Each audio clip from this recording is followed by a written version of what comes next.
Morning all of you. তো আজকের যে ক্লাসটি সেটিও তোমাদের প্রিভিয়াস ইয়ারের ম্যাথসগুলো যেগুলো বিভিন্ন পরীক্ষায় বারবার এসেছে এবং বারবার আসছে কমন টাইপ, তো সেগুলো তোমরা ইজি ওয়েতে কী করে শর্টকাটে খুব দ্রুতের সাহায্যে তোমরা কোশ্চেনের অ্যান্সারগুলো দিতে পারবে সেগুলো দেখে নাও। আর প্রচুর ক্যান্ডিডেটই আছে যারা আমাদের চ্যানেল থেকেই ক্লাস দেখে অনলাইনে মাস্টার হচ্ছে, কিন্তু তাদেরকে বলবো আগে তোমরা পুরো কনসেপ্টটা নিয়ে নাও, তারপরে তোমরা আরেকজনকে গাইড করার চেষ্টা করো।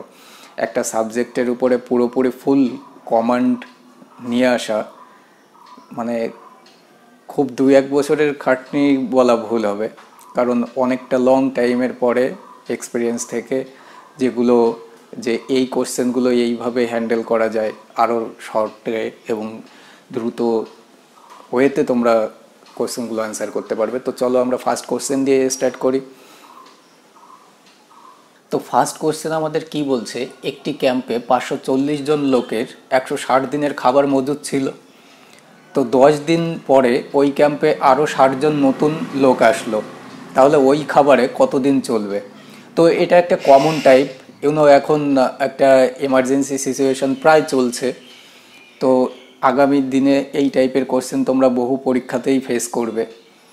তো এটা একটা কমন টাইপ কোশ্চেন। তো এগুলো কি করে কোশ্চেনগুলো তোমরা হ্যান্ডেল করবে, দেখো কোশ্চেনটি বোঝার সাথে সাথে আমার যে মুখের কথা সেগুলোর উপরে তোমাদের কনসেন্ট্রেশন থাকতে হবে, তবে গিয়ে তোমরা সম্পূর্ণটা বুঝতে পারবে কনসেপ্টটা। দেখো 540 জন লোকের 160 দিনের খাবার মজুদ ছিল 10 দিন পরে। এবার 160 দিনের খাবার মজুদ ছিল কিন্তু 10 দিন খেয়ে নিয়েছে, আমি বলতে পারি যে 540 জন লোকে বাকি যে 150 দিন, 150 কোথার থেকে আসলো, 160 দিন থেকে 10 দিন তো খেয়ে নিয়েছে। 540 জন লোকে 150 দিনে যে খাবারটা খেত সেই খাবারটাই এখন 540 আরও নতুন 60 জন এসছে, তাহলে 600 জন লোকের কতদিন চলবে? বুঝতে পারলে আবার দরকার হয় ভিডিওটি দেখে নেবে, তাহলে 0-র সঙ্গে 0 কেটে দেবে, 6 দিয়ে 9, 9 15 135 দিন, তাহলে 135 আমাদের একবারেই অ্যান্সার চলে আসবে। বহুভাবে তোমরা করতে পারো XYZ ধরে, কিন্তু কি শর্টে তোমাদের কোশ্চেন হ্যান্ডেল করতে হবে। তো কনসেপ্টের সাহায্যে শর্টে করতে হবে, এটা আলাদা ব্যাপার। সূত্র ওটা কোনো দিনই মুখস্থ করবে না বা জানার চেষ্টাও করবে না, তাহলে তোমাদের লাভের থেকে ক্ষতিটাই বেশি চলে আসবে। তো নেক্সট কোশ্চেন দেখে নাও। তো কোশ্চেন নাম্বার 2ও খুবই ইম্পর্টেন্ট টাইপ, বহু পরীক্ষায় বারবার করে এসে থাকে। কি বলছে, 3 to the power 21 plus 3 to the power 22 plus 3 to the power 23 plus 3 to the power 24, এই যে সংখ্যাটা যোগ করলে যেটা পাবো সেটা কত দিয়ে বিভাজ্য হবে? তো এখানে অপশান নিইনি, তোমাদের বলে দেবো যে অপশানে যে কোনো একটা অ্যান্সারই থাকবে। তো এই টাইপের কোশ্চেন কি করবে, কোশ্চেনটা আমাদের দেওয়া রয়েছে 3 to the power 21, 3 to the power 22, 3 to the power 23, 3 to the power 24 এই দেওয়া রয়েছে। তো এবার আমি প্রত্যেকটাতে দেখতে পাচ্ছি যে 21, 22-এর মধ্যে নিশ্চয়ই 21 আছে, 23-এর মধ্যে নিশ্চয়ই 21 আছে, 24-এর মধ্যেও নিশ্চয়ই 21 আছে, তাহলে 3 টু দি পাওয়ার সব থেকে ছোটো পাওয়ার কোনটা? 21। এটা যদি কমন নিয়ে আসি, এই পুরো পার্টটা চলে আসলো, এই পার্টের পুরো পার্টটা চলে আসলো, এখানে কি পড়ে থাকলো? 1 যোগ 3 টু দি পাওয়ার 22, তাহলে 22টার মধ্যে 21টা চলে আসলো, নিশ্চয়ই একটা পড়ে আছে, বেসটা কি? 3, তাহলে এর পাওয়ার 1 প্লাস 3 টু দি পাওয়ার 23, 21টা আমি নিয়ে নিচ্ছি, দুটো পড়ে রয়েছে, তাহলে 2 প্লাস 24-এর মধ্যে 21টা নিয়ে নিয়েছি, 3টে পড়ে রয়েছে, পাওয়ারে 3 বসিয়ে দাও। এবার এই পার্ট নিয়ে আমাদের কোনো কাজ নেই, এগুলো সলভ করব। তাহলে 3 টু দি পাওয়ার 21 যেমন আছে থাকলো, 1 প্লাস 3-এর পাওয়ার 1 মানে 3, প্লাস 3-এর পাওয়ার 2 মানে 9, প্লাস 3-এর পাওয়ার কিউব মানে 27, যোগ করে দাও, 9 একে 10 আর 3 13, 30, 40, তাহলে কত পাবো আমরা? 3 টু দি পাওয়ার 21 ইন্টু এই পুরো পার্টটা প্লাস করলে আমরা পাবো 40।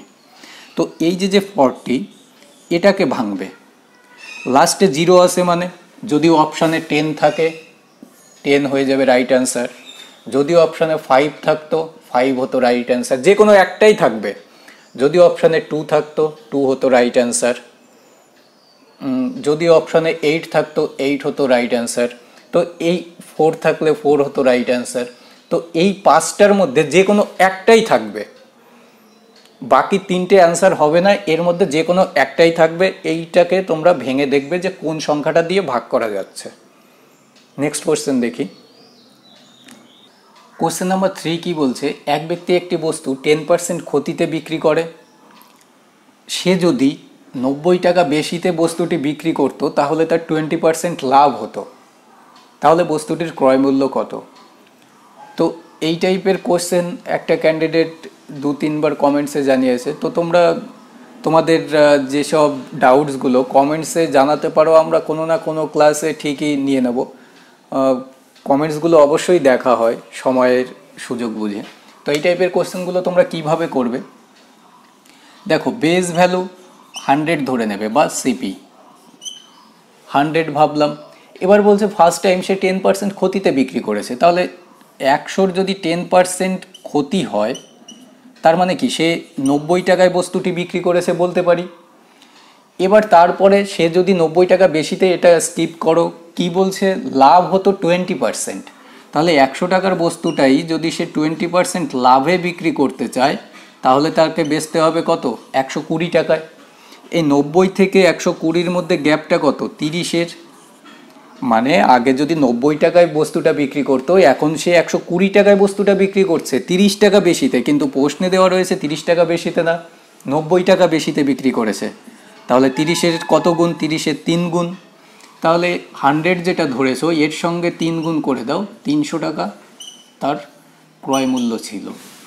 তো এই টাইপের কোশ্চেনগুলো এভাবে করতে পারো, খুব সহজে অনায়াসে কনসেপ্টের মাধ্যমেই তোমরা কোশ্চেনগুলো করতে পারবে। আশা করছি তোমরা বুঝতে পারছো। তো কমেন্টসেও কোনোভাবে জানাবে যে তোমাদের ডাউটগুলো সম্পূর্ণটা ক্লিয়ার হয় কিনা প্রত্যেকটা অঙ্ক। আশা করি ক্লিয়ার হয়ে যাওয়ার কথা, কেন কি আমি সম্পূর্ণটা একটু আলাদাভাবেই তোমাদের শেখাতে চাই, শেখাইও, সেটা অনলাইন হোক বা অফলাইন হোক। তো নেক্সট কোশ্চেন দেখব। তো কোশ্চেন নাম্বার 4 দেখো, 30টি সংখ্যার গড় 20 এবং অন্য 20টি সংখ্যার গড় 30, তাহলে সমস্ত এই 50টি সংখ্যার গড় কত হবে? তো এই টাইপের কোশ্চেন তো তোমরা ইজি ওয়ে, যেটা বেসিক 30 গুণ 20 যোগ 20 গুণ 30 ডিভাইড বাই 50 করে দেবে ক্যালকুলেশন বেসড। তো আমরা অন্য আরেকটা কী পদ্ধতি লাগাতে পারি, এটা তো সহজ একটা ব্যাপার যে তোমরা গুণ ভাগ করেও করতে পারবে, কিন্তু যদি ভ্যালুগুলো কঠিন হয়ে যায় সেক্ষেত্রে তোমাদের ক্যালকুলেশনটা টাফ হয়ে যাবে। তো তোমরা কিভাবে করবে, দেখো 30টি সংখ্যার গড় ফার্স্ট টাইম দেওয়া রয়েছে কত, 20 লিখলাম। পরে আবার 20টি সংখ্যার গড় দেওয়া রয়েছে 30। প্রথম 30টি সংখ্যার গড় 20, তারপরে 20টি সংখ্যার গড় 30। মিডিলে আমরা যে ভ্যালুটা লিখব সেটা ওভারঅল যেটা গড় বা এই 50টি সংখ্যার গড়। এই নিচে নাম্বার লিখেছি, এর মধ্যে রেশিও লাগিয়ে দাও, কত হয়ে যাবে, যদি 0 0 আউট করে দিই দুটোর থেকেই 3:2, এই অনুপাতে নাম্বারগুলো আছে। উপরে দেখো 20 আর 30-এর মধ্যে গ্যাপ কত, 10, 3 আর 2 যোগ করলে 5, কিন্তু অ্যাকচুয়ালি গ্যাপটা 10-এর হওয়ার কথা ছিল, 5 না হয়ে। 5-এর সঙ্গে দ্বিগুণ করলে পাবো, প্রত্যেকটা অনুপাতকেই দ্বিগুণ করে দাও, এর সঙ্গেও 2 গুণ, এর সঙ্গেও 2 গুণ, তাহলে এপাশে হয়ে যাবে কত, 4, এপাশে হয়ে যাবে কত, 6।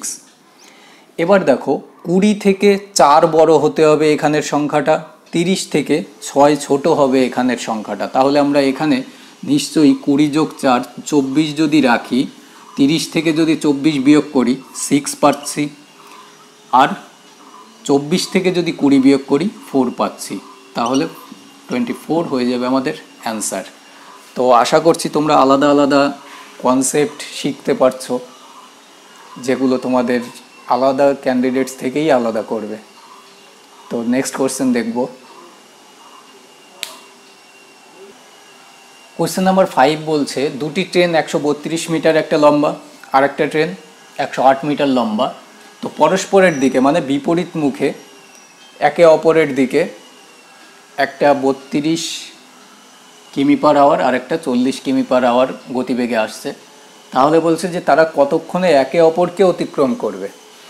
তো দেখো, একটা ট্রেন, মনে করো এই একটা ট্রেন, এটা 132 মিটার লম্বা, আর একটা ট্রেন এটা মনে করো 108 মিটার লম্বা। দুটো ট্রেন, একটা এখান থেকে এই পর্যন্ত আর একটা এখান থেকে এই পর্যন্ত, ক্লিয়ার? তো এই ট্রেনটা যেটা 32 কিমি পার আওয়ার গতিবেগে এই দিকে যাচ্ছে, আরেকটা 40 কিমি পার আওয়ার গতিবেগে এর দিকে আসছে। তো দেখো, এই ট্রেনটা এদিকে যাচ্ছে, এই ট্রেনটা এদিকে আসছে, এদের মধ্যে যদি দেখতে পাচ্ছি যে গ্যাপটা আস্তে আস্তে ছোট হতে থাকবে। এবার গ্যাপটা কখন ছোট হবে? যখন এরা নাকি 1 ঘন্টা যদি একেও চালাই, 1 ঘন্টা যদি একেও চালাই, তাহলে এ 1 ঘন্টায় 32 কিলোমিটার যাবে, এ সেই 1 ঘন্টায় 40 কিলোমিটার এদিকে চলে আসবে। তাহলে এদের মধ্যে আলটিমেটলি 1 ঘন্টায় দুজনে মিলে 40 যোগ 32 72 কিলোমিটার চলেছে 1 ঘন্টায়। তাহলে 1 ঘন্টায় যদি 72 কিলোমিটার চলে, তাহলে বলতে পারি 72 কিমি পার আওয়ার।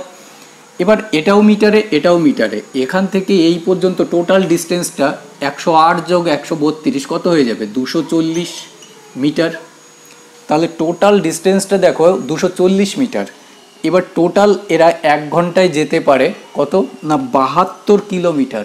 এই 72কে মিটার পার সেকেন্ডে নেব। মিটার পার সেকেন্ডে কেন নেব? ডিস্টেন্সটা দেখো মিটারে দেওয়া রয়েছে, এর সঙ্গে 5/18 দিয়ে গুণ করে দেব। 18 দিয়ে কাটলে 4 18 72, 4 5 20 মিটার পার সেকেন্ড গতিবেগ। পার সেকেন্ড কথার অর্থ কি? যদি 1 সেকেন্ড চলে, 1 সেকেন্ডে এরা 20 মিটারের গ্যাপ কভার করতে পারে। দুজনেই যদি 1 সেকেন্ড করে চলে, 1 সেকেন্ডে এরা 20 মিটারের গ্যাপ কভার করতে পারে। কিন্তু এদের মধ্যে গ্যাপটা কভার করতে হবে কতর? 240-এর। 20-র সঙ্গে কত গুণ করলে পাবে? 20-র সঙ্গে 12 গুণ করলে পাবে। তাহলে এরা যে 1 সেকেন্ড চলেছিল, 1 সেকেন্ড না চলে 1-এর সঙ্গে 12 গুণ করে দেবো আমরা, 12 সেকেন্ড। বেসিক, কিন্তু তোমাদের বোঝানোর সুবিধার্থে এটাই হচ্ছে কনসেপ্ট। তো তোমরা বোঝার যদি চেষ্টা করো অবশ্যই বুঝতে পারবে। আশা করছি তোমরা বুঝতে পারবে, বুঝতেই পারবে তোমরা। তো নেক্সট কোশ্চেন দেখব। তো কোশ্চেন নাম্বার 6 বলছে 1140 টাকায় একটি দ্রব্য বিক্রি করলে 5% ক্ষতি হয়, কত টাকায় দ্রব্যটি বিক্রয় করলে 5% লাভ হবে? তো আমরা একটা জিনিস জানি কি, বেসিক যেটা, লাভ এবং ক্ষতি দুটোই ডিপেন্ড করে কিসের উপরে? ক্রয় মূল্যের উপরে। তো এখানে একটা জিনিস দেখো, এখানে 5% ক্ষতি, এখানে 5% ক্ষতি মানে আমরা বলতে পারি যে 5% এটা ফ্র্যাকশন ভ্যালু কত হয়? 1/20, অর্থাৎ 20 টাকার বস্তুতে 1 টাকা লস হচ্ছে। আবার 5% প্রফিট মানে সেই 1/20, অর্থাৎ বলতে পারি 20 টাকার বস্তুটায় 1 টাকা লাভ হচ্ছে।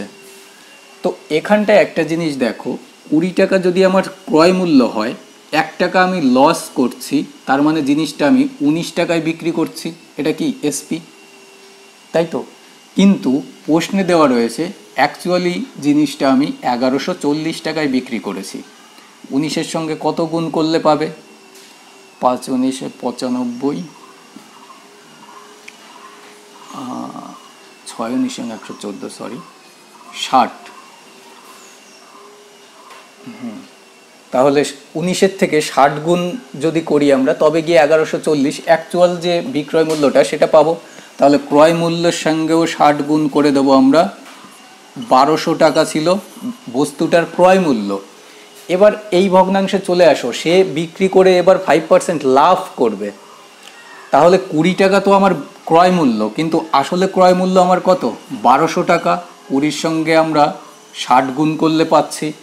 তাহলে 20 টাকার বস্তুটায় 1 টাকা লাভ করবে, জিনিসটা 21 টাকায় বিক্রি করবে। তাহলে 21 না হয়ে অ্যাকচুয়ালি 21-এর 60 গুণ কত হয়ে যাবে? 0 6 12। তাহলে 1260 টাকায় বস্তুটা বিক্রয় করতে হবে, আর এটাই সেলিং প্রাইস। বা তোমরা যদি আরও একবারে করতে চাও, তোমরা ক্যালকুলেশন করে দেখবে তোমাদের বেশি টাইম লাগবে না। কিন্তু যদি আরও শর্টে করতে যাও তখন তোমরা কি করতে পারবে, 1140 টাকা গুণ বিক্রি করবে কত পার্সেন্ট লাভে, 5%, 105 বাই বিক্রি করেছিল কি হয়েছিল, লাভ না ক্ষতি, ক্ষতি হয়েছিল 95 করে দেবে, একবারেই অ্যান্সার চলে আসবে। কিন্তু এটা কি অনেকটা প্র্যাকটিসের পরে তোমরা এই জিনিসটা করতে পারবে। তো তার আগে তোমরা বেসিক ওয়েতেই ক্যালকুলেশনগুলো করতে পারবে। তো চলে আসবো নেক্সট কোয়েশ্চেনে। কোয়েশ্চেন নাম্বার 7 কি বলছে, এক্স একটা কাজ 4 দিনে, ওয়াই সেই কাজটা 5 দিনে এবং এক্স ওয়াই জেড তিনজনে যদি একসঙ্গে করে কাজটা 2 দিনে শেষ করতে পারে, তাহলে জেড যদি একা ওই কাজটা করে তাহলে কত দিনে কাজটা শেষ হবে। তো জেনারেলি তোমরা এই টাইপের কোশ্চেনগুলো ভগ্নাংশ ধরেও করতে পারো, কীরকম 1 ধরে, বা এক্স ওয়াই জেড ABCD 26টা লেটার থাকে তোমরা সেগুলো ধরেও করতে পারো। কিন্তু আমরা সেটা না করে কি করব, এমন একটা সংখ্যা যেটা 4, 5 এবং 2 দিয়েই বিভাজ্য হয় সেরকম একটা সংখ্যা ধরে নেব, কি যে টোটাল কাজ। তো আমরা যে ভ্যালুগুলো জানি, এক্স কাজটা করছে 4 দিনে, ওয়াই কাজটা করছে 5 দিনে, আর X plus Y plus Z তিনজনে মিলে কাজটা করছে 2 দিনে। তো 4, 5, 2 তিনটে সংখ্যা দিয়েই ভাগ করা যায় এমন একটা সংখ্যা কি 20 পাবো। 20কে দেখো 4 দিয়েও ভাগ করা যাবে, 5 দিয়েও ভাগ করা যাবে, 2 দিয়েও ভাগ করা যাবে।